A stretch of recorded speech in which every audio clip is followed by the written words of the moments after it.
এই কাহিনীর সমস্ত চরিত্র এবং ঘটনা সম্পূর্ণ কাল্পনিক। বাস্তবে জীবিত বা মৃত কোনো ব্যক্তি অথবা কোনো ঘটনার সাথে এর মিল থাকলে তা সম্পূর্ণ অনিচ্ছাকৃত এবং কাকতালীয়। ব্যবহৃত অপরকিত ও অলৌকিক ঘটনাক্রম পরিবেশনার উপক্রম মাত্র। কুসংস্কারে বিশ্বাস করবেন না, কুসংস্কার ছড়াবেন না। ধন্যবাদ। আপনারা দেখছেন হরর স্টোরি। আজকের গল্প রেড ক্রসের ভয়ঙ্কর সেই মহিলা। গল্প পাঠে আমি দীপা।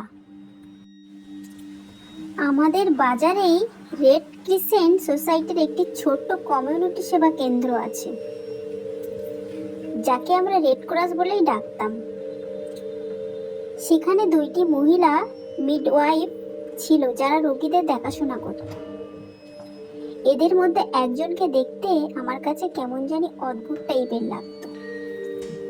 ওনার হাসিটা খুবই বিশ্রী, ইয়া বড় বড় দাঁত বের করে হাসতো, আবার কথাও বলতো খুবই জোরে জোরে। আমি ওনাকে দেখলেই এড়িয়ে চলতাম। ওনারা আবার প্রায়ই আমাদের বাসায় আসতো। একদিন রাতে ওনারা দুজন আমাদের বাসায় আসলো। আম্মাকে বলছে, আপা পূর্ণিমা তো, তাই চলে আসলাম। আম্মার সাথে তুমুল গল্প জুড়ে দিল। রাত 12টার দিকে আম্মা আমাকে ডেকে বলল, ওনারা তো যাবে না, তুমি গিয়ে রাত্রে রেড ক্রসে থেকে যাও ওদের সাথে, সাথে কাউকে নিয়ে যেও বলে আম্মা চলে গেল। সেদিন আবার আব্বা বাসায় ছিল না। আমি আবার রেড ক্রসে যেতে ভয় পেতাম, কেননা প্রায়ই শুনতাম ওই জায়গায় অমুক রোগী মারা গেছে, তমুক মৃত্যুর প্রহর গুনছে। আবার রোগীদের মৃত্যু আর্তনাদও আমাকে ওই জায়গা থেকে দূরে রাখত সব সময়ের জন্য। তবু আমি আম্মাকে না বলতে পারিনি। একটা টর্চ লাইট নিয়ে বাজারে এসে আমার সাথে থাকার মতো কাউকে খুঁজলাম, কিন্তু না, কাউকেই দেখলাম না। তাই একলা একলাই চলে গেলাম রেড ক্রসে। তখন আমাদের এলাকায় বিদ্যুৎ যায়নি, জেনারেটরই ভরসা, সেটাও আবার রাত 10টায় বন্ধ হয়ে যায়। বিছানাটা সুন্দর করে ঝেড়ে পরিষ্কার করার জন্য একটা মোমবাতি জ্বালালাম। বিছানাটা ঝাড়তে যাব, দেখি বিছানায় একগুচ্ছ কালো চুল পড়ে আছে। ভাবলাম ওনাদেরই কারো হয়তো হবে মেকিং চুল, কিন্তু সেটাকে টেবিলের এক কোণে রেখে দিলাম। প্রস্রাব করার খুব দরকার, কিন্তু আমি জানি না বাথরুমটা কোন দিকে আছে। মোমবাতি নিয়ে বাথরুম খুঁজছি। খুঁজতে খুঁজতে হঠাৎ অপারেশন রুমে চলে আসলাম। সাদা দুইটি ঝুলানো এপ্রন দেখে কিছুটা ভয় পেয়ে গেলাম আমি।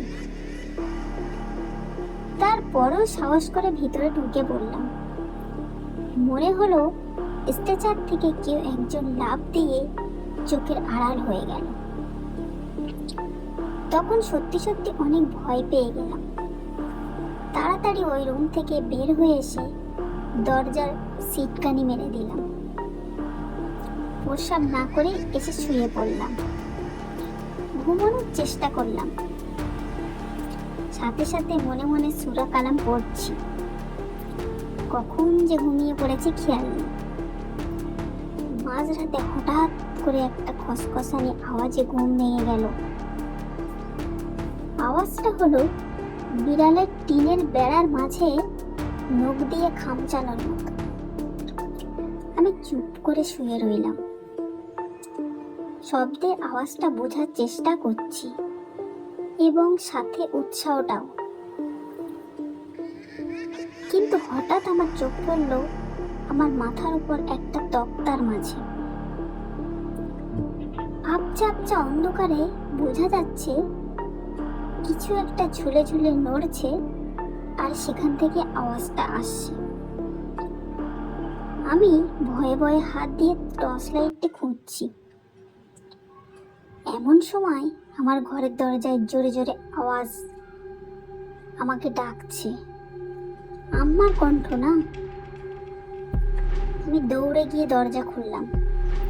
আম্মা আমাকে জড়িয়ে ধরলো, জিজ্ঞেস করলো সব ঠিক তো।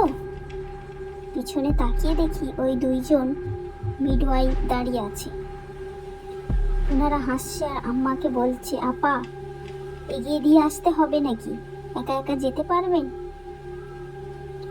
আম্মা কিছু না বলে আমার হাত ধরে বলল, এসো।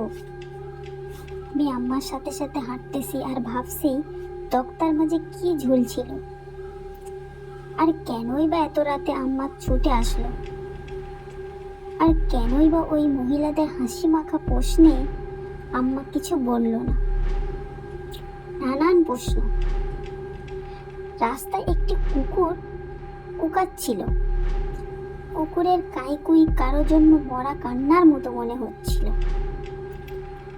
আমি আম্মাকে কিছু একটা জিজ্ঞেস করতে চাইছিলাম, আম্মা কথা বলতে মানা করলো ইশারায়।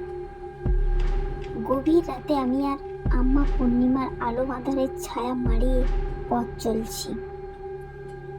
বাসায় এসে আম্মা আমাকে গোসল করালো, কিছু আয়াত পড়িয়ে ঘুমিয়ে পড়তে বলল।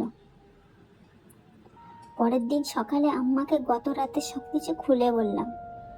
তারপর আম্মা আমাকে যা বলল তা ছিল এইরকম। গতকাল রাতে দুইজন মিডওয়াইফদের মাঝে ওই দাঁতলা মিডওয়াইফ আম্মাকে বলল উনি একদিন একা একা রেড ক্রসে ছিল, কারণ পাশের মহিলাটি ওই সময় ছিল না। সেদিন গভীর রাতে একটি খচখচানি শব্দে ঘুম থেকে জেগে উঠল। অন্ধকারে কিছু দেখতে না পেয়ে হ্যারিকেন জ্বালালো। শব্দটা ক্রমাগত কানের কাছে হাতুড়ি মারার আওয়াজের মতো লাগছে। হঠাৎ করে উপর থেকে একগুচ্ছ চুল ওনার বিছানার উপরে পড়তেই উনি উপরের দিকে তাকালেন। দেখে ঘরের মাঝে একটি তক্তার মাঝে একটি পা ঝুলছে, আর তক্তার উপর থেকেই ওই শব্দটা আসছে। উনি ছিলেন খুবই সাহসী। ছুটলেন অপারেশন রুমে লাঠি জাতীয় কিছু আনতে। অপারেশন রুমে ঢুকে ওনার চক্ষু কপালে উঠল। দেখে সেখানে একটা মানুষ মরে পড়ে আছে। সেটাকে একটা সাদা কাপড়ে জড়িয়ে দুইটি শিশু কান্না করছে। এটা দেখে উনি মূর্ছা গেলেন।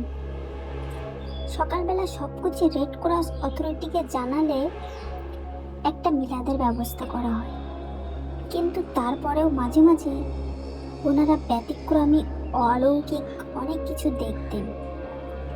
তবে সেগুলো নাকি ওনাদের কাছে এখন স্বাভাবিক মনে হয়। সেটা শুনে আম্মা সেই রাতে দৌড়ে গেছিল। আশঙ্কায় ছিলেন তার সন্তান কি কোনো বিপদে পড়ল।